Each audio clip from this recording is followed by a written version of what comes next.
Teresa Schmidt was living in Avon, Indiana when in September 2002 she accompanied her husband to Lost Valley Guest Ranch in Sedalia, Colorado. She went hiking on September 6th alone and carrying a backpack with a light jacket and 2 bottles of water. At 3 p.m., she was seen on a trail leading to a rocky overlook east of the ranch, and she vanished. When Teresa failed to return at 7 p.m., her husband reported her missing.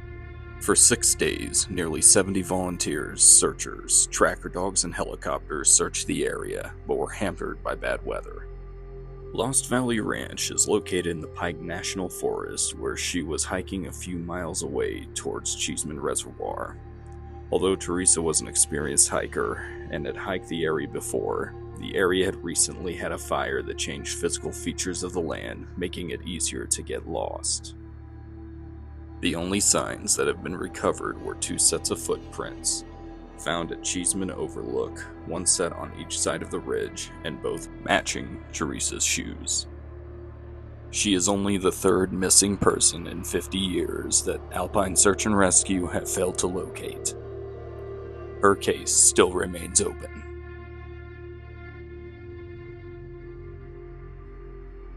On August 9th, 2023, Jonas Bear and Cynthia Hovesepian arrived at Chena Hot Springs Resort outside Fairbanks, Alaska, to celebrate Jonas's birthday. He was visiting his 50th state for his 50th birthday. The couple had planned to go hiking on a 3-hour loop trail around the resort on August 10th. They were reported missing on August 12th when they didn't check out of their Airbnb or return their rental car. The car was located at Chena Hot Springs Resort on August 12th. On August 9th, Jonas made some Facebook posts about arriving at Denali National Park and hoping that he doesn't get lost like he did 10 years prior in the Katoomba Range in Australia. Over the course of 8 days, searchers looked with helicopters, K9 units, ATVs, and unmanned aerial vehicles with no luck. Then on August 18th, 2 hikers ran into Jonas Bear on a trail 200 yards from the resort. He then led authorities 3 miles away to a camp where Cynthia was waiting to be rescued. While hiking the loop trail, presumably the chain loop, this took them into a burn area where they lost the trail. They ran out of their snacks by August 12th, but their main problem was lack of water. They began to hike over fallen trees and marshy tussocks that Cynthia compared to stepping onto giant billows. Now might be a good time to mention that Cynthia was also visually impaired up to the point of having to occasionally use a mobility cane. Over the next 8 days, they made camp at 4 locations while trying to find their way back. The couple said they came across a few bears, but did not have any encounters.